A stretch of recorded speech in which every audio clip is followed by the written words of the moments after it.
हरे राम राम राम हरे हरे हरे कृष्ण कृष्ण कृष्ण हरे हरे हरे राम राम राम हरे हरे हरे कृष्ण कृष्ण कृष्ण हरे हरे। वक्रतुंड महाकाय सूर्यकोटि समप्रभ निर्विघ्नं कुरु मे देवो सर्वकार्येषु सर्वदा। या कुन्देन्दुतुषारहारधवला या शुभ्रवस्त्रामृता या वीणावरदण्डमण्डितकरा या श्वेतपद्मासना या ब्रह्माच्युतशङ्करप्रभृतिभिर्देवे सदा वन्दिता। सा मां पातु सरस्वती भगवती निःशेषजाड्यापः। मूकं करोतु वाचालं पङ्गुं लङ्घयते गिरिं यत्कृपातमहं वन्दे परमानन्दमाधवम्। यं ब्रह्मा वरुणेन्द्ररुद्रमरुता स्तुन्वन्त देवेस्तवै वेदैः साङ्गपदक्रमोपनिषदैः गायन्ति यं सामगा। ध्यानावस्थिततद्गतेन मनसा पश्यन्ति यं योगिनो यस्यातं न विदुःसुरासुरगणा। देवाय तस्मै नमः। गुरुर्ब्रह्मा गुरुर्विष्णु गुरुर्देवो महेश्वरः गुरु साक्षात् परब्रह्म तस्मै श्री गुरवे नमः।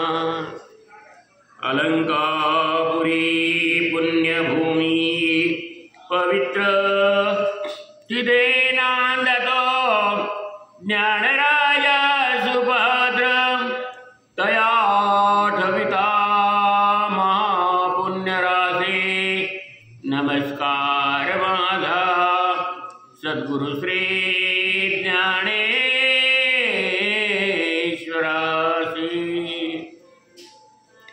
तपोज्ञान वैराग्य भक्ति स्वरूपं सदालंकृतं साधु संन्यासयोगं।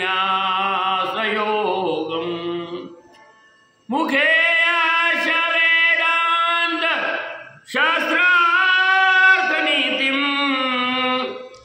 नमो नारायणगिरि ब्रह्मस्वरूपं नमो नारायणगिरि ब्रह्मस्वरूपं नमो नारायणगिरि ब्रह्मस्वरूपं। विठाल विठाल विठाल विठाल विठाल विठाल रामकृष्ण हरी। जय जय रामकृष्ण। नित्याची श्रावण मास निमित्ताने नित्याची प्रवचन सेवा आणि या प्रवचन सेवेसाठी घेतलेला आजचा जो श्लोक, काल जो श्लोक घेतला त्याच्यातल्या काही ओव्या मौलींच्या राहिलेल्या आहेत, तर त्या ओव्या आपण आता आज पूर्ण करणार आहोत। 12व्या अध्यायातील 13वा श्लोक। अद्वेष्टा सर्वभूतानां मैत्र करुणैव च निर्ममो निरंकार सम दुःख सुख क्षमी हा श्लोक घेतला होता. त्याच्यात काही ओव्या आपण घेतल्या काल आणि काही ओव्या राहिलेल्या आहेत. तर उत्तम आते धरिजे अधमाते अवेरिजे हे काहीच नेणेजे पृथ्वी जेवी. पृथ्वी कशी आहे की त्या पृथ्वीने सर्वांना धरून ठेवलेलं आहे. ती जसं चांगला वाईट असा भेद तिच्या ठिकाणी नाही. सर्वांच्या ठिकाणी जशी सम आहे सारखी आहे.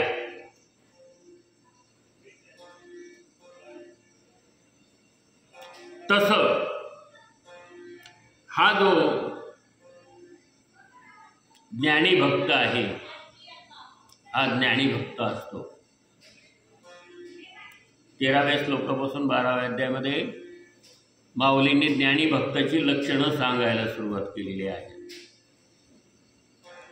आणि ही लक्षणं अर्जुनाला का सांगतात देव? अर्जुन का ज्ञानी नाहीये का? अर्जुन ज्ञानी आहे. अर्जुन तपस्वी आहे. अर्जुन शूर आहे, वीर आहे, लढवई आहे. जेने संग्रामी हारू जिंकला, निवांत कवचाचा ठाव फिडिला, तो अर्जुनो मोहे कवळिला क्षणा माझी.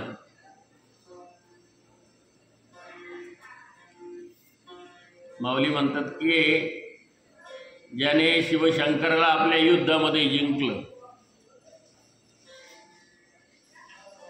इतका शूर वीर असलेला हा अर्जुन, ज्याने निवांत कवच नावाच्या राक्षसाला ठार मारलं, असा हा शूरवीर असलेला अर्जुन काय झालं की युद्ध क्षेत्रावरती आला आणि बघितलं भीष्मांच्या द्रोणांचे जय धृतंश. भीष्मांना पाहिलं, द्रोणाला पाहिलं, काके मामे मातुल आपले गुरु हे सगळे आपल्या समोर उभे राहिले. कशाला?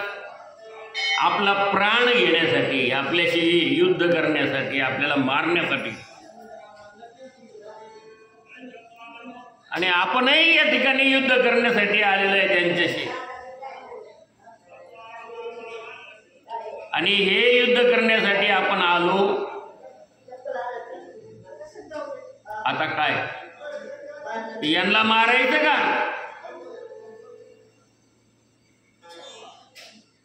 अर्जुन हा लेचा पेचा नव्हताच आणि बुद्धीने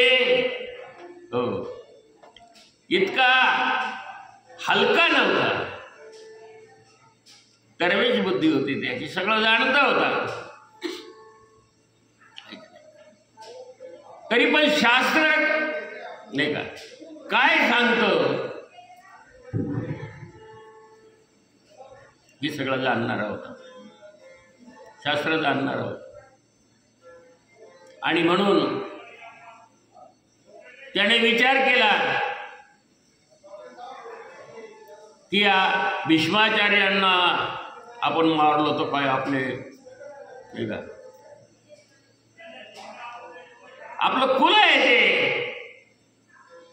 कुलाचे प्रमुख आहे ते भीष्माचार्य, कृपाचार्य, द्रोणाचार्य, गुरुन हत्वा हि महानुभावा श्रेयो भोक्तुं भैक्षमपीह लोके हत्वार्थ कामार्थ गुरुनैव भुञ्जीय भोग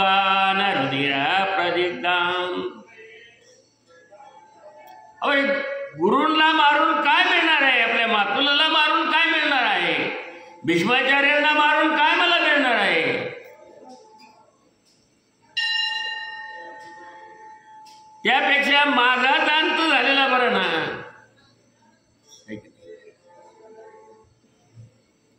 नाही, गुरुन हत्वा ही महानुभावा श्रेयो भोक्तुम वैक्षमपि लोके.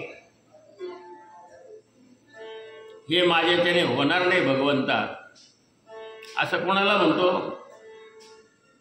तर श्रीकृष्णाला अर्जुन बोलत आहे.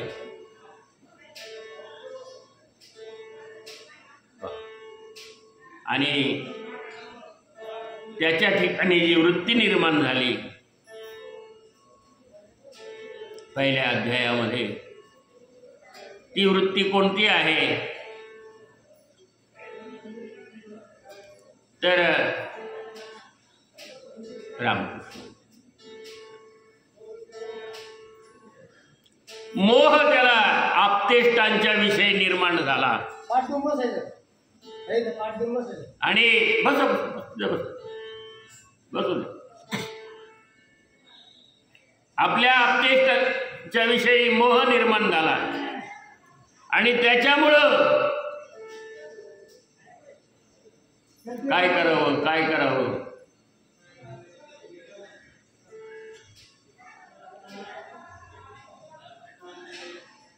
आणि युद्ध सोडून द्यावं. आता देवानं कशाला मला या ठिकाणी आणलं? अर्जुन या वृत्तीचा होता, मी नाही लढणार, मला युद्ध नकोय, आपतांना मी मारणार नाही,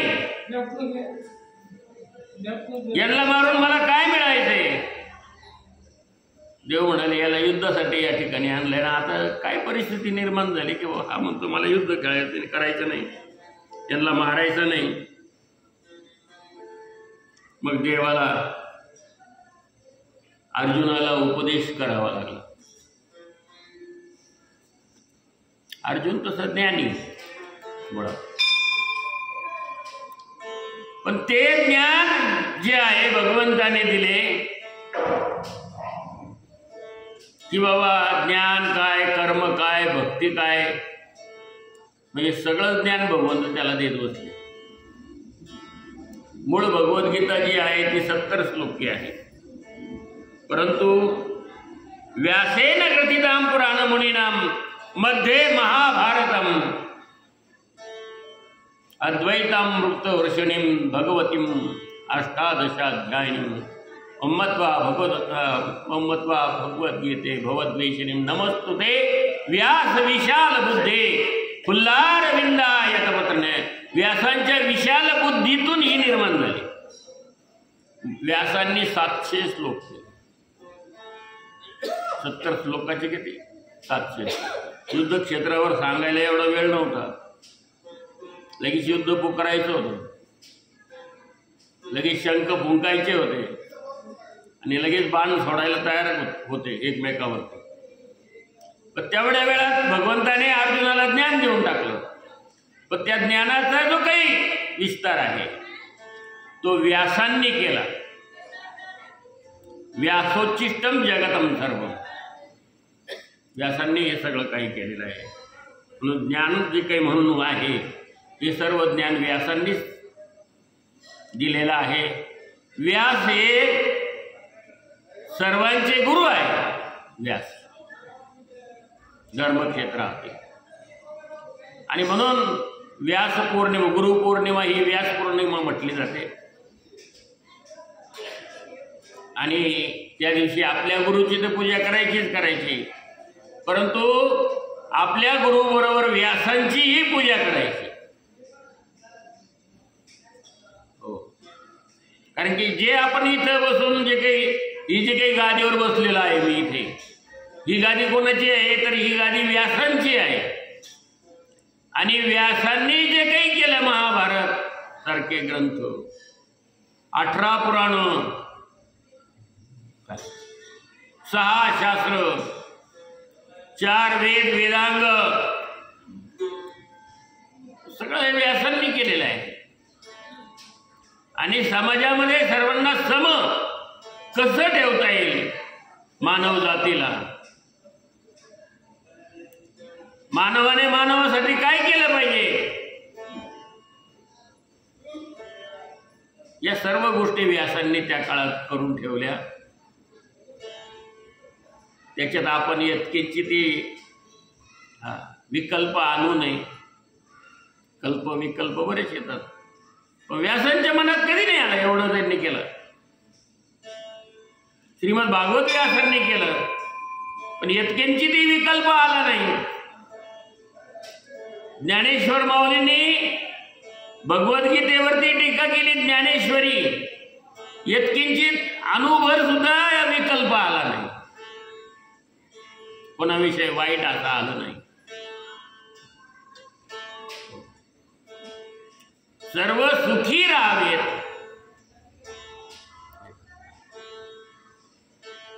असं त्याच्यातून निर्माण केलेलं आहे. सर्वे भद्राणी पश्यन्तु मा कच्चित दुःख वापय. आणि स्वतःला जर सुखी राहायचं असेल ना, तर मग बाकीचे इतर लोकांना सुखी ठेवा.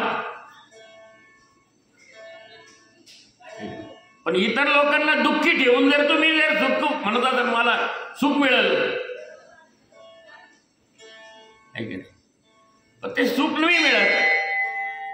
याचं घेतलं, त्याचं घेतलं, त्याचं घेतलं, हे सगळ्याचं घेऊन जर तुम्ही म्हणाल ना, आता मला लई सुख मिळेल, बरं झालं, लई झालं माझ्याजवळ, पण ते बाकीचे तुम्हाला सुखी राहू देतील का? अहो ते दुःखी. आणि तुमच्याजवळ असलेलंही तुम्हाला त्याचं टेन्शन झालं. शरीराचा नाश झाला. शरीराचा नाश झाला म्हणजे काय झालं?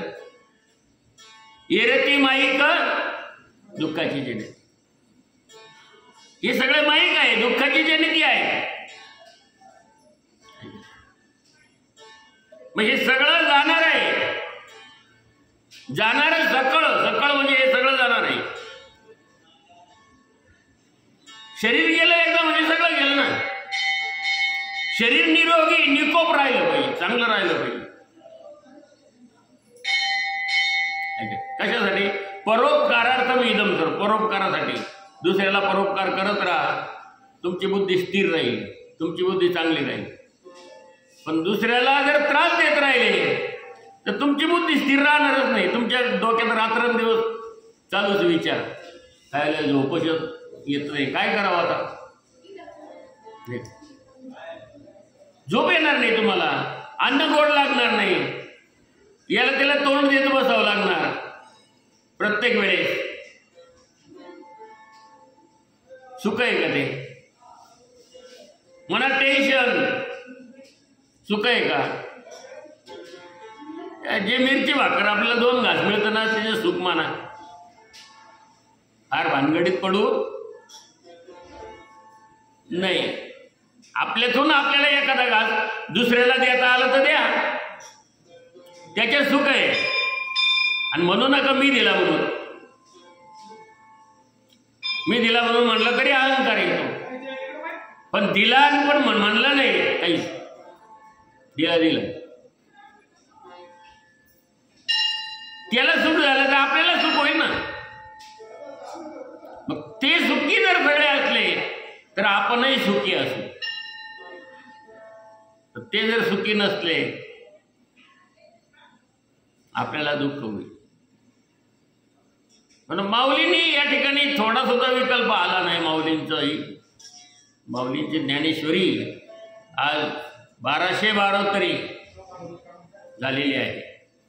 तेव्हापासून आतापर्यंत आलेली ज्ञानेश्वरी, ते ज्ञान पैगा बरवे, ते आगाध ज्ञान जे आहे ते आगाध ज्ञान जगामध्ये सगळ्यांना चाललं. इकडं जाताय कोण, ते ज्ञान घेताय कोण? ठीक आहे, अवघड आहे. आणि ते ज्ञान प्राप्त होण्यासाठी सद्गुरूही कसा असावा लागतो, सद्गुरूवरती विश्वासही असावा लागतो, श्रद्धा असावी लागते. तेवढा वेळ सद्गुरूसाठी द्यायला पाहिजे. वर्षाने एकदा गुरुची गाठ होती, मग गुरु काय सांगणार आहे, काय देणार आहे? मग विचारतो आहे का गळ्यात माळ तुझ्या? हो, तो म्हणतो नाही हो, आता ते तुट गेली माळ, नाही राहिली.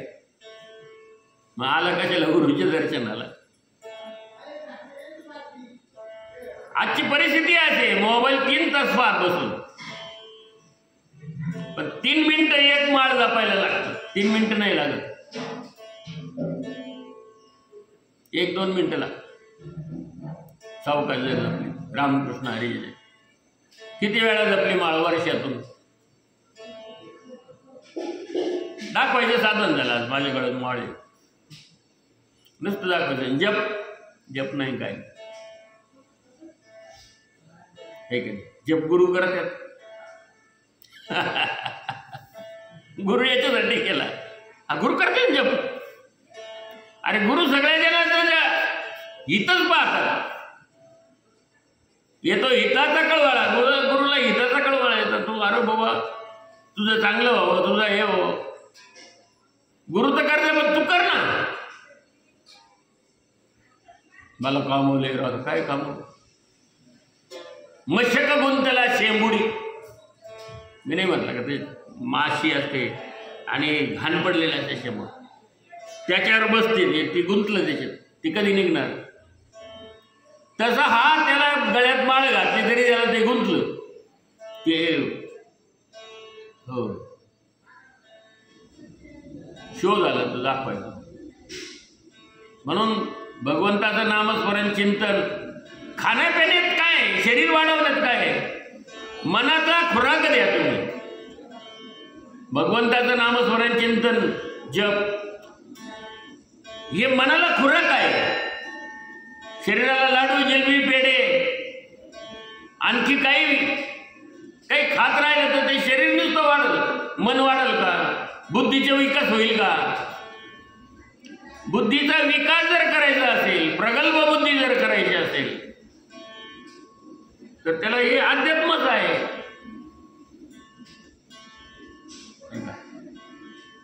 सद्गुरूच पाहिजे त्याला. गुरुविना ज्ञान काहीच मिळेल, गुरुशिवाय ज्ञानच प्राप्त नाही हो. म्हणून सत्संगतीला महत्व आहे. इथं समान मानलंय. अर्जुनाला भगवंत उपदेश देतात की जशी पृथ्वी सर्वांना उत्तमाला धरते, आदमालाही धरून राहते, सगळ्यांना समान आहे पृथ्वी. तिला काही कोणाची घेणं देणं नाही. तुम्ही दिलं तर द्या, मला तर देऊ नका. काही देतच नाही आपण, काही उलट घेतच राहतो ना पृथ्वीकडून. काय काय येते पृथ्वी आपल्याला? अहो हे पशु पक्षी जीव जंतू या सगळ्यांचं जीवन जे चालवायचं काम करते, ते सगळ्यांचं अन्न इथं तयार होतं या पृथ्वीवर. इथं पाणी आहे, इथं प्रकाश आहे, इथं अग्नी आहे, हे आकाश आहे, आणि या सगळ्याचा मिळून हा देह बनलेला आहे. भगवंताने हे सगळं निर्माण केलेलं आहे आपल्यासाठी. कोणी शास्त्रज्ञाने एखाद्या निर्माण नाही केलेलं आहे. शास्त्रज्ञ पुष्कळ म्हणतात की आपण असं निर्माण करू, वरती असं एक काय तयार करू. तर ते तयार करायला गेलं की तेच जातात तिकडे, वर गेले की वरच जातात निघून, खाली येऊ शकत नाही. वरच्या वर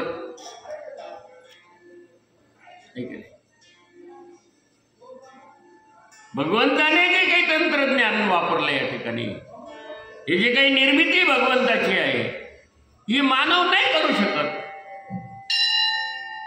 वैज्ञानिक प्रगती पुष्कळ करू शकेल, पण त्याच्यात सुद्धा ते काही गोष्टीवर आधारित आहे, विविधता आहे. निर्माण केली, सगळं झालं, ठीक आहे.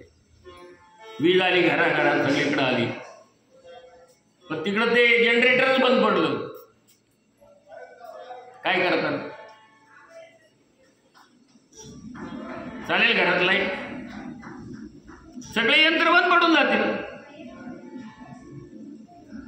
सूर्याचे जनरेटर कधी बंद पडलं? जन्मल्यापासून मृत्यूपर्यंत आहे तोच प्रकाश तुम्हाला देणार त्यावेळेस. सूर्य कधी उशिरा उगवला, आपण तरी उशिरा उठतो, जाऊया आता तरी त्याचं टायमिंग येतो, नियमाने चालणार आहे, त्याला शास्त्र आहे, नियम आहे, बंधन आहे. तो त्यावेळेस उगवणार, ज्या वेळेस माळवायचं त्याच वेळेस मावळणार. आपण 12 वाजेपर्यंत जागत बसलो निष्कारण मोबाईलवर डोळे फोडीत. तिथं म्हणतो रात्री झोपायचं काम आहे ना, झोपायचंच काम करा रात्री. हे तुम्हाला मग दिवस दिलाय, दिवसभर करा कामं काय करायचे. पण रात्र 6-7 वाजले ना तुम्ही ते झोपच घेतली पाहिजे. त्याचं आयुष्य वाढतं. आणि आयुष्य कमी करायचं असलं ना, चालू दे यंत्र रात्रंदिवस. मग बल्ब रात्रंदिवस जर जळत राहिला तर त्याची गॅरंटी वॉरंटी काय आहे? 1 वर्षाची असते.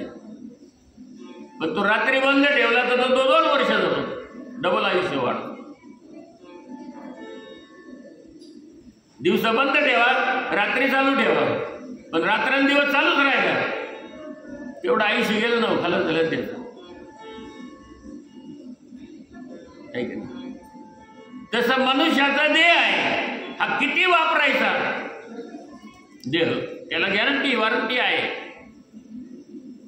पूर्वीचे लोक 100 वर्षाच्या पुढे जायचे, आता 100 वर्षही जगत नाही. हा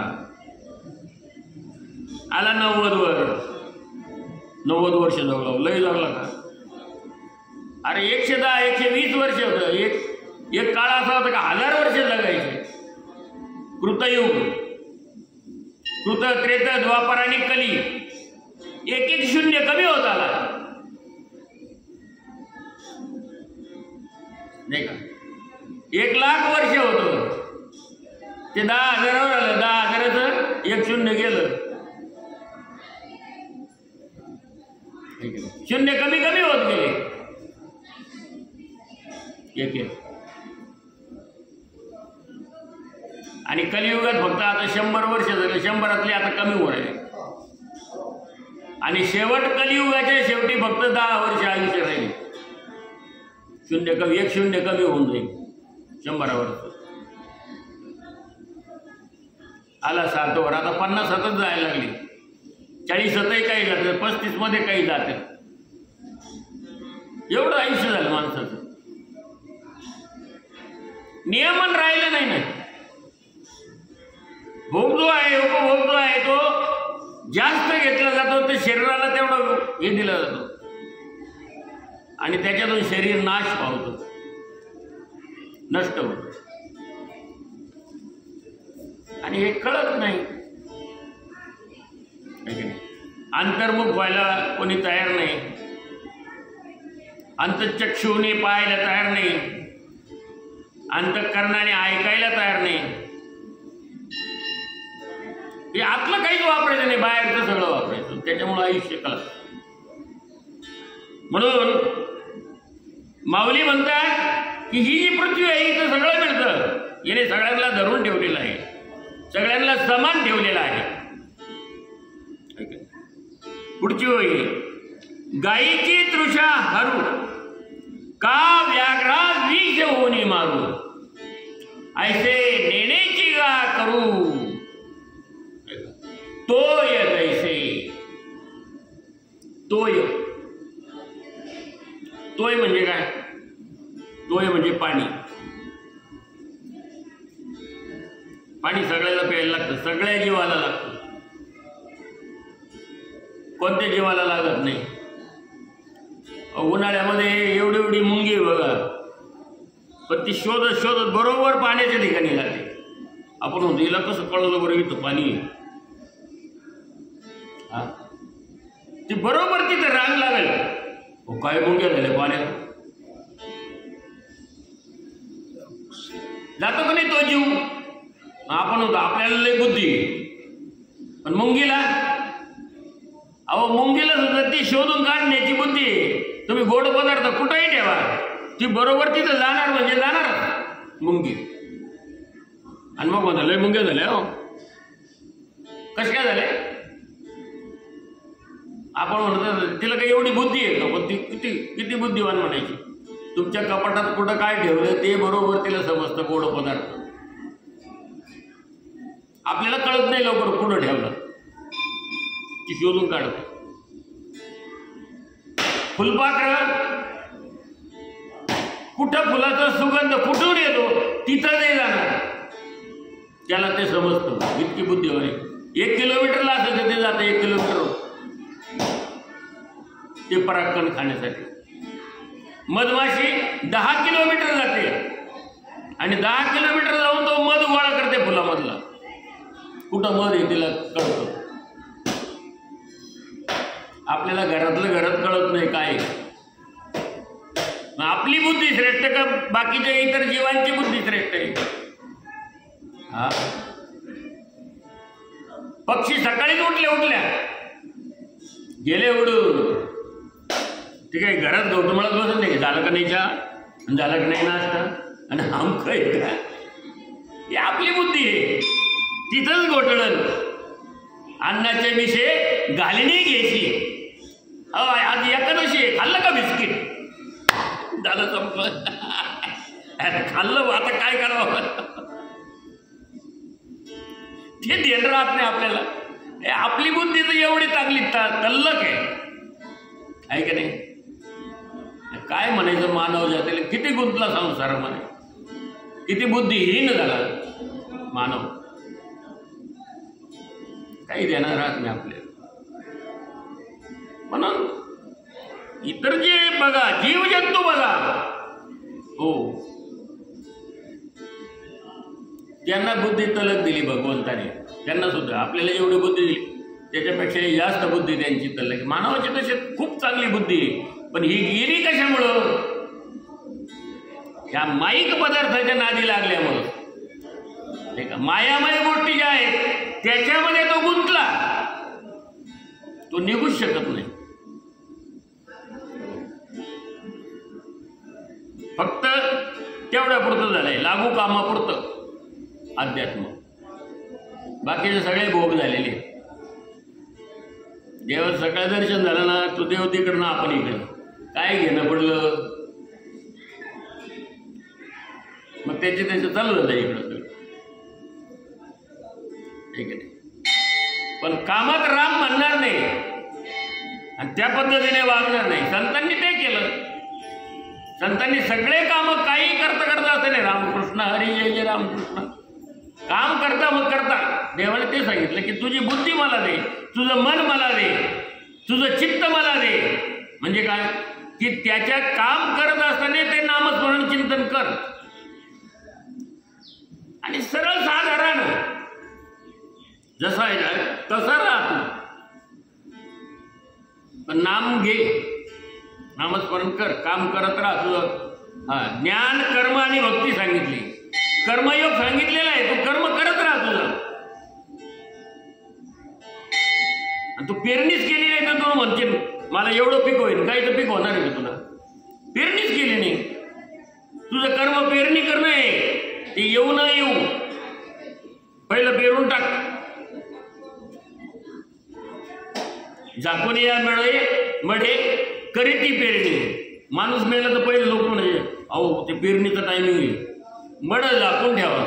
तुकाराम महाराजांचा आबंध. आणि पहिली पेरणी करा मग त्याला जाळा, कारण की वेळ हुकली तर पेरणी होणार नाही. एकदा पाऊस पडला मग वेळेत पेरला तर ठीक आहे, आणि पडला मग पुन्हा पेरणीला उशीर लागणार. उशीर झाला का पीक लेट होईल, लेट झालं का उत्पन्न कमी होईल. त्या वेळेत झालं पाहिजे ना, आहे की नाही. पण खूप सांगितलेलं आहे, माऊलींनी सांगितलं खूप, तुकाराम महाराजांनी खूप सांगितलं, पण ऐकायला तयार पाहिजे ना. हो, आपल्याला माया जास्त गोड वाटते ऐकायला, अध्यात्म गोड नाही लागत. हो, आपल्याला द्वेष चांगले वाटतात.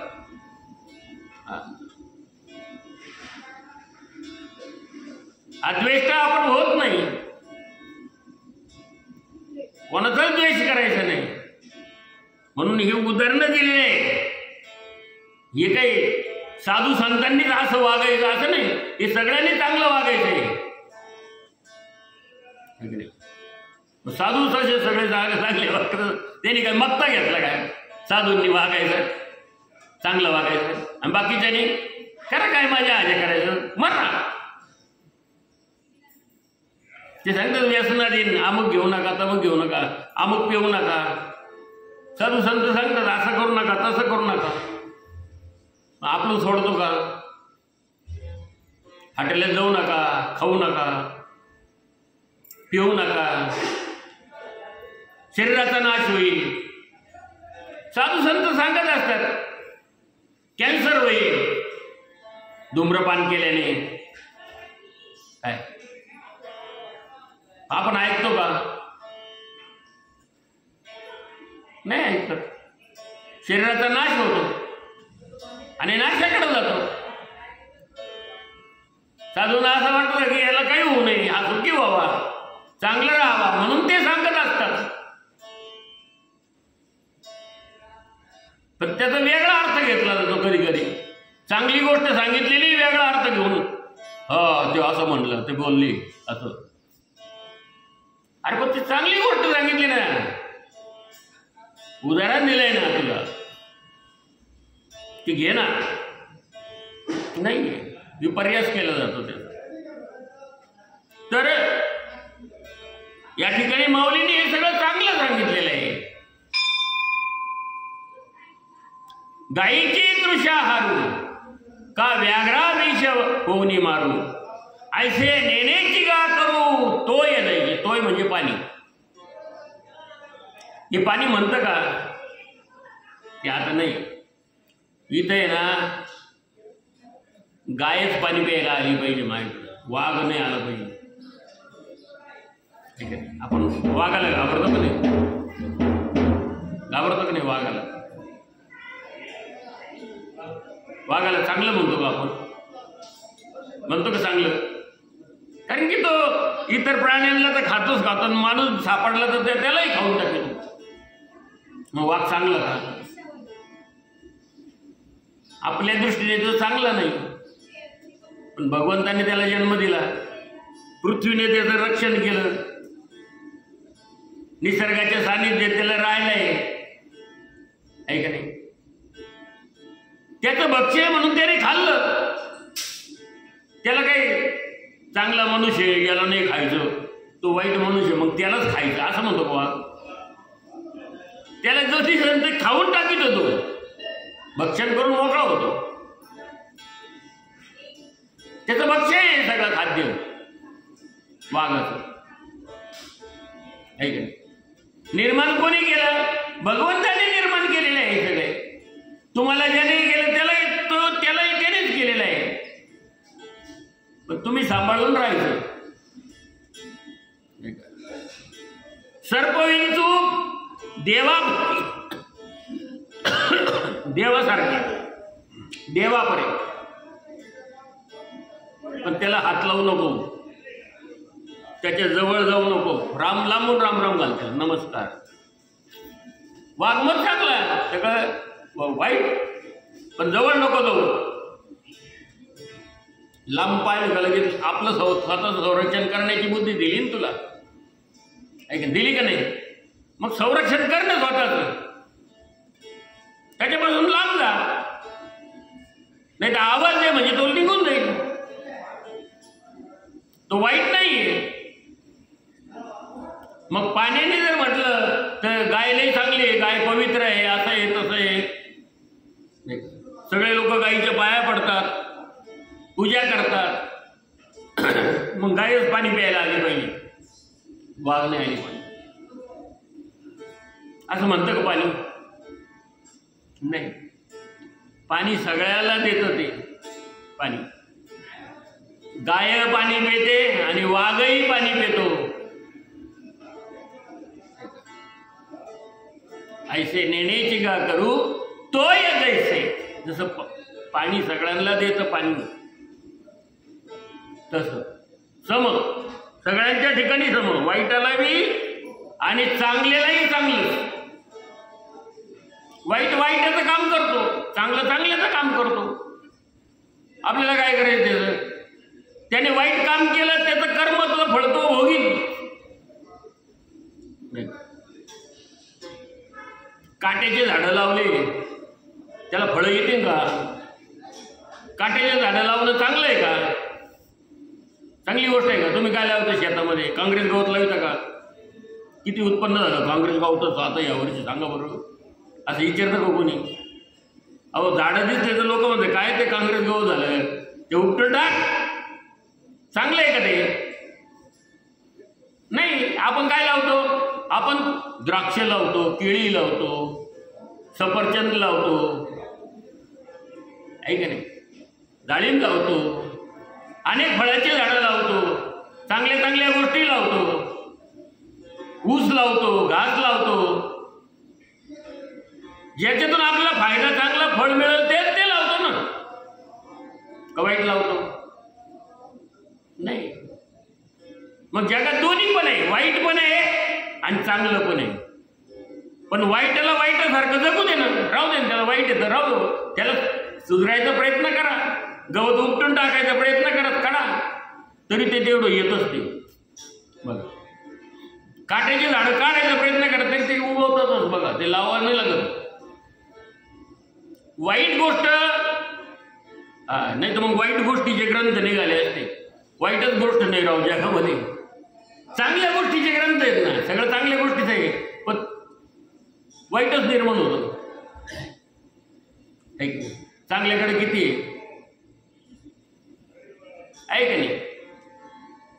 म्हणून वाईट करीत असेल नाही एखादा, त्याला सांगूनही तो ऐकत नसेल तर करू दे त्याला वाईट. देवाची दृष्टी सम आहे, पांडुरंगाची समचरण आहे. देवाला वाईटही चांगला आणि चांगलाही चांगला. पण वाईट जो आहे त्याचं कर्माची फळ त्याला भोगावं लागतं आणि चांगला जो आहे त्याला त्याच्या कर्माचं चांगलं फळ मिळतं. आलं का? म्हणून आपण सम राहू. हो, शक्यतो आपण त्याला बदलण्याचा प्रयत्न करावा. नाही बदलला तर त्याचं फळ तो भोगील. ऐका नाही, प्रत्येक गोष्टीचं फळ मिळतंच. मी नेहमी उदाहरण देत असतो विस्तवाचं. विस्तव जर पडलेला आहे आणि चुकून पाय पडला त्या विस्तवावर, चुकून, मग तो विस्तव म्हणून का अरे याने पाहिलं नाही आपल्याला आणि चुकून पडला, याला नको चटका द्यायला. आणि जाणून बुजून म्हणले, तुम्ही म्हणले मी देईन पाय दिवर, चटका बसणार नाही का? जाणून बुजून जरी केलं तरी चटकाच बसणार आणि चुकून पडला तरी चटका. तसं वाईट कर्म आहे. जाणून बुजून जरी वाईट केलं, आम्ही करू कर, त्याचं फळ वाईटच मिळणार. आणि चुकून जरी वाईट घडलं, चुकून घडलं मग माझ्याकडून आता काय करणार, पण त्याचं फळ वाईटच मिळणार. जाणून बुजून जरी चांगलं घडलं, चांगलं कर्म केलं, न कळत आपल्याकडून एखाद्या गोष्टी घडली. एखादा माणूस पाण्यात बुडतोय आणि आपणही पोहतोय, पण तो बुडायला लागला, पोहतो मग त्याला धरलं ना, वाचवलं, वर आणलं. काय झालं?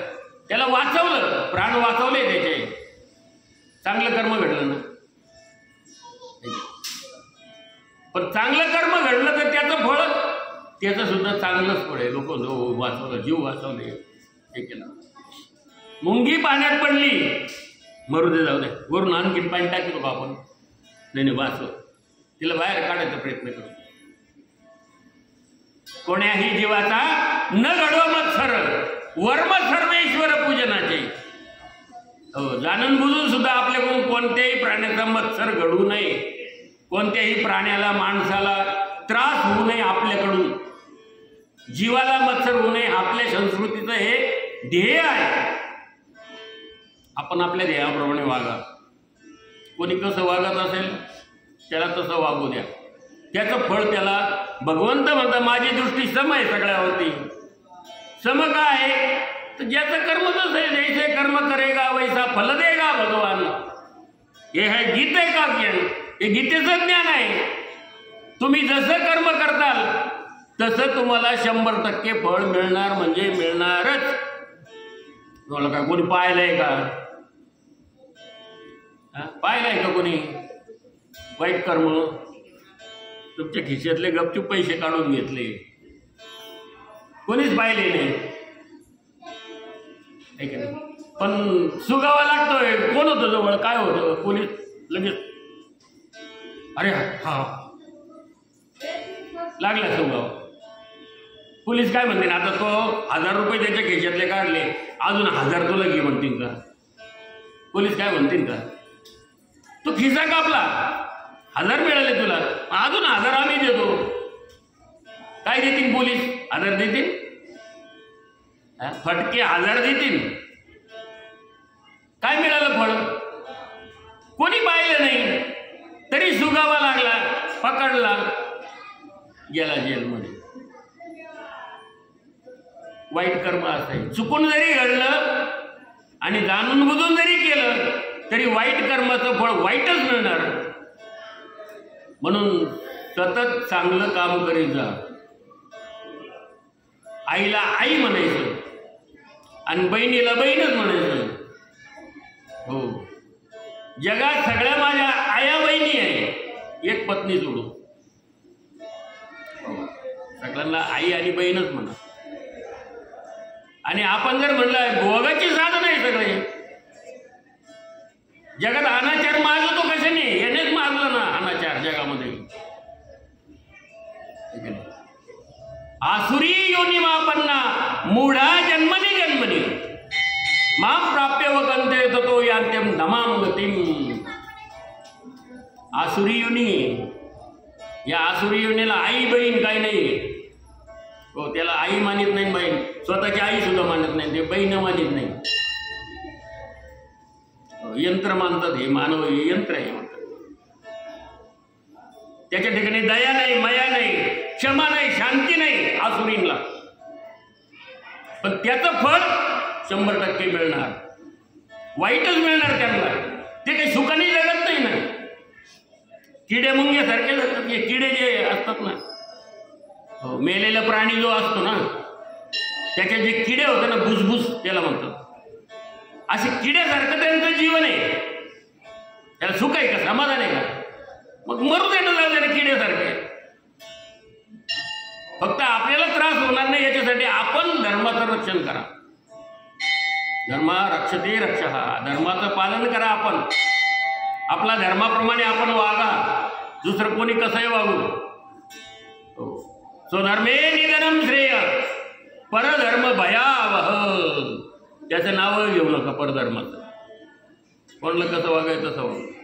आपण आपल्या धर्माप्रमाणे वागा, आपल्या धर्माचं बोला, आपल्या धर्माचं सांगा. तू असंच वाग, तू चांगलंच वाग, तू वाईट वागू नको, तू चांगलंच कर. आईला आई मान, बहिणीला बहीण मान, पतीला पती मान, पत्नीला पत्नी मान. हो, मुलाबाळाचं संगोपन कर, त्यांना चांगलं ज्ञान दे. हो, चांगल्या गुरुगृही त्यांना ठेव. प्रगल्भ ज्ञानाचा निर्मिती करा, ग्रंथांचं वाचन करा आणि सर्वावर उपकार करा. शत्रू असेल त्याच्यावर उपकार करा, वाईट असेल त्याच्यावर उपकार करा. ऐक ना, नाथ महाराज कावड घेऊन चालले होते.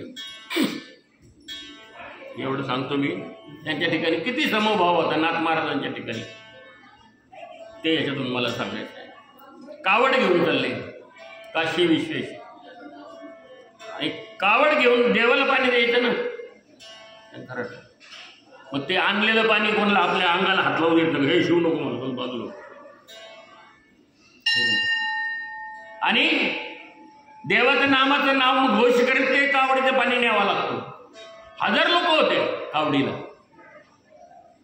आणि ती कावड घेऊन चालले. देव म्हणाले आता याच्यात बघू आपण कोण खरा भक्त कोण आहे. रुक्मिणीला सांगितलं तू काय कर, तू कुंभरणीचा वेश घे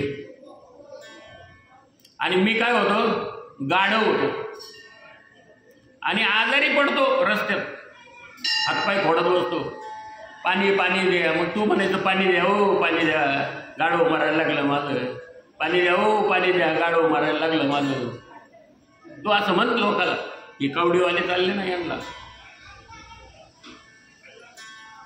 हजार कावडीवाले होते, पाणी घेऊन येत होते. अहो पहिल्या माणसापासून सुरुवात केली तिने, हो देव पाणी, गाढव मारायला लागलं देव पाणी. ते म्हणे आम्ही देवाला पाणी चालू, काशी विश्वेश्वराचं पाणी आहे, हे गंगेचं पाणी आणलं, देवासाठी आणलं तर तुझ्या गाढवासाठी आणलं. सगळे तेच म्हणायला लागले, एवढं पवित्र पाणी आणलं तुझ्या गाढवासाठी आणलं का? नाही मिळायचं, नाही देणार. गाढवाला पाणी द्यायचं. आपण गाढवाला काय म्हणतो? गाढवाला हात तरी लागतो का आपण? आता कशी झाली कुंभाराची गाढव, हिला कशाची पुरणपोळी, ही सदा उकिरड्या गोळी. ते उकिरड गोळी गाढव. गाढव कशाने झाली? माझ्या रामा विसरली. रामाला विसरली ना, देवाला विसरली ना. देवाला विसरू नका बाबू. ते गाढव उकिरड गोळणार आणि त्याला गंगेचं पाणी आणलं, एवढं पवित्र पाणी त्याला पाजायचं. काय बाईची बुद्धी भ्रष्ट झाली. आम्ही काय करू राहिलो? देवाचं देव. ते देवदेव करणारे लोक लय पवित्र असतात, काही काही अहंकार असतो स्वतःचा. बस आपल्या सरक बाजूला शेवटू काय वाटलं काय, स्वतःच मनातली बुद्धी स्थिर कर अगोदर, प्रगल्भ कर बुद्धी. असं सगळे म्हणायला लागले. चालले चालले चालले. नाथबाबा शेवटी होते. त्यांनी पाहिलं ते गाढव मारायला लागलं. ती बाई विनंती करते, ओ पाणी द्या, ओ पाणी. नाथबाबा म्हणाला, अरे हा तर खरा परमात्मा आहे, त्याच्या अंतर्यामी परमात्मा आहे. हे गाढव होतं जरी शरीरातलं वरून, पण अंतर्यामी कोण आहे? परमात्मा आहे. प्रत्येकाच्या अंतःकरणामध्ये काय आहे? आत्मा आहे का नाही? का नाही? आपल्या अंतःकरणात आत्मा नाही का? ही वीज आहे की नाही? हे बल्ब लागलेले आहेत, ट्यूबा लागलेले आहेत, पंखे फिरतात, यंत्र चालतात, सगळं काही चाललंय. माईक त्याच्यावरती चाललंय, कॅमेरा पुढे चाललाय, कशावर चाललाय? हे वेगवेगळे आहे का नाही? पण जी तारामधून एक आलेली आहे ती काय विद्युत आहे का नाही? ती काय वेगवेगळी आहे का? याची वेगळी, याची वेगळी, त्याची वेगळी, बल्बची वेगळी, ट्यूबची वेगळी, असं आहे का? एकच आहे ना ती जशी सगळी एक आहे, पण याच्यावर सगळं वेगवेगळं चालतंय. तसं आत्मस्वरूप भगवंताचं एकच आहे, सगळ्यांच्या अंतर्यामी. हो, आत्मस्वरूप ममैव वंशो जीव लोके जीवभूत सनातनः मनश्चेष्टा आणि इंद्रिय. आणि भगवंत म्हणता ममैव वंश, माझा अंश सगळ्यांच्या मध्ये आहे, प्रत्येकाच्या मध्ये तो एकच आहे. जशी वीज एकच आहे प्रत्येक जीवामध्ये, सूक्ष्मात सूक्ष्म जीवापासून ते हत्तीसारखा, डायनोसॉर सारखा, तिथपर्यंत सर्वांच्या मध्ये एकच आत्मा आहे. सर्वांचा आत्मा एकच आहे, देव भगवंताचा अंश रूपाने. आणि हा कोणाला दिसतो? ज्ञानी जो आहे त्याला दिसतो फक्त. अज्ञानाला वेगवेगळं दिसतं, तू वेगळा, तो वेगळा, तो वेगळा. माऊली म्हणतात, जे जे देखीजे भूत ते ते मानिजे भगवंत. अहो, जो जे जीव दिसेल ते भगवंत माना. माऊली म्हणतो परमेश्वराचं स्वरूप माना. आपण काय मानतो का? अहो, माणूस पाहिला का लगेच माणसाची बुद्धी बदलते. तो तसा आहे बरं का, हा असा आहे बरं का, वेगळा आहे बरं का. पशु पक्षी पाहिले की खाण्याची पदार्थ आहेत, अहो माणसं खातात काय गे लोक, बुद्धीच नाही ना, त्याला ज्ञानी म्हणावं. जो खरा ज्ञानी आहे, ज्याची बुद्धी प्रगल्भ झालेली आहे, ज्याला सद्गुरूचं ज्ञान मिळाले, ते ज्ञान पैगावर हवे. जरी मनी आती नावे संत या बजावे. ज्याने संताला बघलं, संताच्या संगतीत राहिला, संतांचे संगती मनोमार्गगती आकळाव श्रीपती येणे पंथी, तो आत्मस्वरूप त्याला प्राप्त होतो. ऐका नाही, मग तो ज्ञानीलाच दिसतो. माऊली म्हणतो आत्मा तो आला कुठून, विद्युत आली कुठून. ऐका नाही, आपण म्हणतो गेली, मग कुठं गेली सांगा बरं. लाईट गेली, हो गेली म्हणजे काय, कुठं गेली सांगा बरं, सांगता येईल का तुम्हाला. आली, अरे कुठून आली म्हणतं का नाही. कोयनेहून आली, मग कोयनेला कुठं निर्माण झाली, कशी झाली, काय तिथं कुठून आली, आणि गेली तर तिथून कुठं गेली.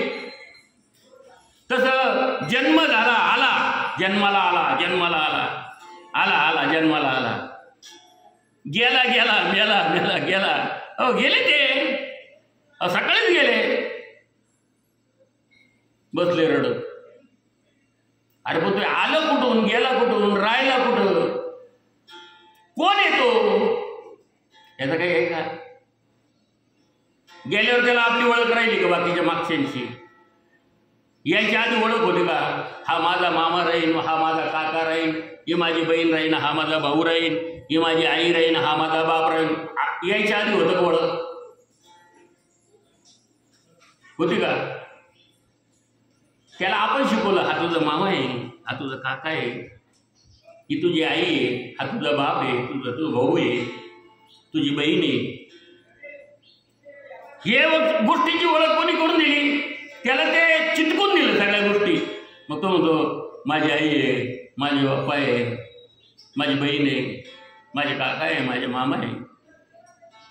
काका मामा नच कामा, कोणीच कामाचे नाही शेवट, आपल्यालाच करावं लागतं सगळ्या गोष्टी. ऐक नाही, एकट्यालाच यावं लागतं आणि एकट्यालाच जावं लागतं. जातोय पण एकटा, कोणी जातं का बरोबर त्याच्या, मग सगळं राहतं गणभूत. हो, कोणी नाही, कोणी जात नाही, तिथपर्यंत जातं फक्त. धनानी भूमो पाश्वश्य गोष्टे भार्यागृहद्वारे जनस्मशानी. मग तिथे एकटा जळतो, तिथं सगळ्या जाळ त्याच्यात टाकून देतात त्याला, काय मर सगळे निघून येतात. आहे का नाही, ते शरीराला टाकून देतात, तो तर निघून जातो. गेल्यावर त्याला त्याचं भान नाही राहत, कोण होतं आपलं काय होतं, त्याचा मार्ग पुढचं चालू होतो. मग चांगलं कर्म केलं असेल तर चांगलं फळ त्याला प्राप्त होतं, आणि चांगलं नसेल तर मारिती जोडीती तोडीती यमाचे किंकर बहुचाल. मग तो यमाच्या ताब्यात जातो. मग यम त्याला, इथं पोलीस तरी पैसे दिले, नका मारू बा एवढं चोराला, ते मारणार नाही चोर पकडलं. पण यम तिथं लाच लुचपत चालत नाही. तिथं अग्निबाजी घाली, ती अग्नी पेटलेला अग्नी फेकून देतात, मर काय काय करतात ते. हो, तलवारीचे असे झाडं, तलवारीसारखे पानं असतात, त्याच्यातून पळायला लावतात, ते सगळं अंग कापून जातं, त्यातून तुकडे तुकडे होतात. ते नंतर तर फार वाईट असतं, वाईट कर्म केले तर. आणि चांगले केलं तर विमानात बसून घेऊन जातात देव. विष्णुदूत येतात, शिवदूत येतात, गोलोकाला नेतात, कैलासाला नेतात, वैकुंठाला नेतात. भगवंताची भक्ती केली, नामस्मरण चिंतन केलं, सर्वावर समभाव ठेवला, सारखं ठेवलं. म्हणून ही शिकवण सगळी सारखी आहे. पृथ्वीची शिकवण सारखी आहे. पृथ्वीने सगळ्यांना धरलेलं आहे. पाणी सगळ्यांना मिळतं, वाईटाला मिळतं, चांगल्याला मिळतं, गाईला मिळतं, वाघाला मिळतं. म्हणून सत्कर्मच करा, वाईट कर्म करू नका. कोणी करीत असेल, सांगू नाही करीत असेल, त्याला सांगण्याचा प्रयत्न कर, नको करू बाया, चांगलं नाही. सांगू नाही, जर तो करीत असेल वाईट कर्म तर करू द्या, त्याचं फळ त्याला मिळाल्याशिवाय राहणार, वाईटाला वाईटाचं फळ मिळणार. म्हणून आणि तैशी आजव्यांची भूतमात्री एकपणे जया मैत्री कृपेशी दात्री आपणची जो.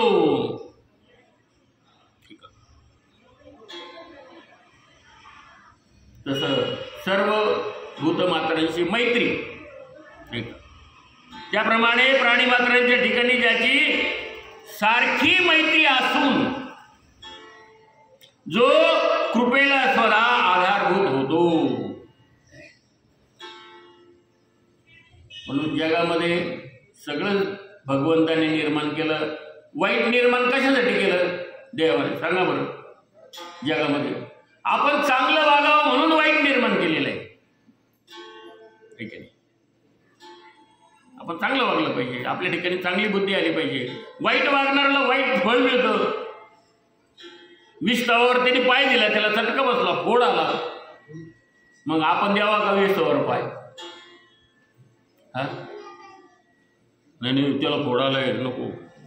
लहान मुलं असतं ते दिवा असं लवंडून देण्याचा असं त्याचा प्रयत्न करतात. मग ती आई काय करते, थोडंसं त्याचं बोट धरते, रसं ते काचायला लागते, त्याला चटका बसतो. हा ते पुन्हा दिवेजवळ जातो. त्याला माहित असतं याला हात लावला का चटकाच बसतो. तसं वाईट कर्म केलं की वाईट होणार, चांगलं होणार नाही, हे कळलं पाहिजे. आणि हे ज्यावेळेस कळेल त्यावेळेस ते वाईट कर्म सोडून देतो.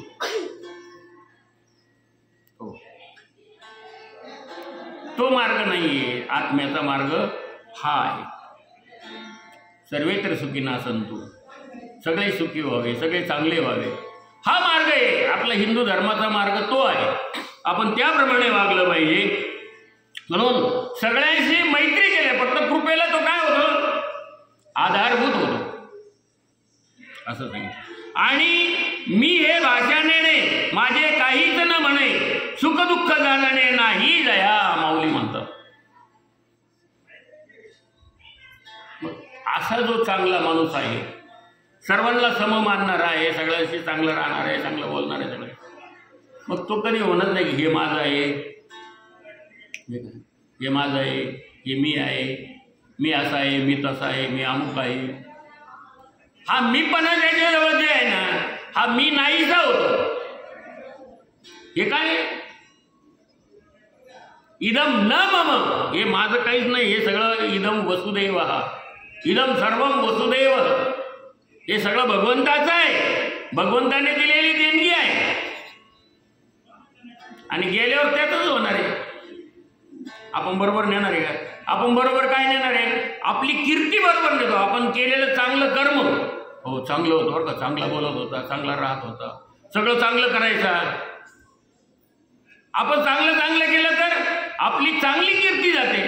आणि वाईट जर केल्या, चोऱ्या माऱ्या केल्या, काय केलं, लोकांना त्रास दिला, आम केला, लोक म्हणते वाईट होतं, काय करायचं, ते बरं झालं गेलं. वाईट कीर्ती वाईट बरोबर येतं, चांगली कीर्ती चांगली येते. म्हणून मी माझं असं काही म्हणू नका. मग अशा लोकांच्या मनामध्ये यत्किंचित ही येत नाही मी माझं. कोण? जे सम राहतात आणि सुखदुःखही त्यांच्या मनात येत नाही. सुखदुःख जाणणे नाही दया. सर्वांना सुखी व्हावं आणि सर्वांच्या दुःखात मी सहभागी व्हावं, त्याचं दुःख मला घ्यावं, अशी भावना त्याच्या ठिकाणी निर्माण होते. दुसऱ्याचं दुःख दूर करण्यासाठी तो धावतो, दुसऱ्याच्या दुःखात सहभागी होतो. हो, नाही तर पंगत असली का सगळं चालले जेवायला, पण त्याच्या घरात दुःख निर्माण झालं, एकही नाही तिथं. अहो जेवायला सत्यनारायण सगळं जेवायला आले, पण आता घरातला माणूस तिथं दुःखात निर्माण झालं, कोणी भेटायला नाही. इतकं स्वार्थीपणा चालतो का? पहिले सुखामध्ये जाण्यापेक्षा दुःखात जा. जेवायला नका जाऊ, पण त्याला दुःख झालं तर दुःख निवारण करण्यासाठी जा, अवश्य जा. जेवायला एक वेळ सांगते नाही हो मला नाही जमणार जेवायला, पण दुःख झालं तर धावत जा. जसा तो भगवंत धावत येतो दुःखामध्ये, त्याचा दावा केल्यानंतर. ठीक आहे, गजेंद्राने दावा केला तो आला, द्रौपदीने दावा केला तो आला. भक्त प्रल्हादाने दावा केला, तो आला. दुःखामध्ये तो हजर. जसं देव दुःखात धावून जातो, हो, सुखात एक वेळेस नाही झालं तर त्याला दुःख द्या, ती माणसाला सहकार्य. म्हणून सुख आणि दुःख याच्यामध्ये तो त्याला सम मानतो. तो सगळं सुख दुःखे समे कृपा. देवीची क्षमे लागी पृथ्वीची पावाडू अंगी, संतोषा उत्संगी दिलेले घर. म्हणून त्याची योग्यता काय आहे असं समराहणार. तो पृथ्वीसारखा आहे. पृथ्वी जशी सगळ्यांची सम आहे, पाणी जसं सगळ्यांची सम आहे, प्रकाश जो आहे सूर्याचा पडलेला आहे, तो सूर्याचा प्रकाश म्हणतो का नाही मी आता फक्त चांगल्या माणसालाच प्रकाश देईन, आलंय चांगलं राहतो, याचे कपडे लय चांगले, सगळं काही चांगलं आहे, याला देईन. आणि तो वाईट आहे काय ते काय त्याला नाही देणार. तो असं करतो, तो तसं करतो, त्याला नाही देणार असं म्हणतो का सूर्य. ट्यूब लावल्यावर घरापुढं शेजाऱ्याशी भांडण आहे आपलं, पण घरापुढं ट्यूब लावली ती म्हणते का मग आता आपण म्हणू शेजाऱ्याने आमच्या अंगणातून जायचं नाही, इकडून जायचं नाही, तिकडून जा, आहे का नाही. कशाला माझ्या दारातून जातो. पण प्रकाश लाईट लावला आपण लावलेला आहे ना, मग तो शेजाऱ्याला देत नाही का. तो तर सगळ्याला सम आहे. तो शेजाऱ्याला देईन, आपल्याला केवढंच देईन का नाही. तो जसं म्हणत नाही का हा वाईट आहे हा चांगला आहे, तसा तो ज्ञानी पुरुष आहे, ज्ञानी भक्त आहे. म्हणजे ज्ञानी भक्ताचे लक्षण आपली चाललेलं आहे. 13वा श्लोक या ठिकाणी आपण पूर्ण केलेला आहे. पुढचं 14वा श्लोक आपण उद्याच्या प्रवचनामध्ये येऊ. विठाला विठाला विठाला विठाला. रामकृष्ण हरी. जय जय रामकृष्ण. हरिपाठ घ्यायचा.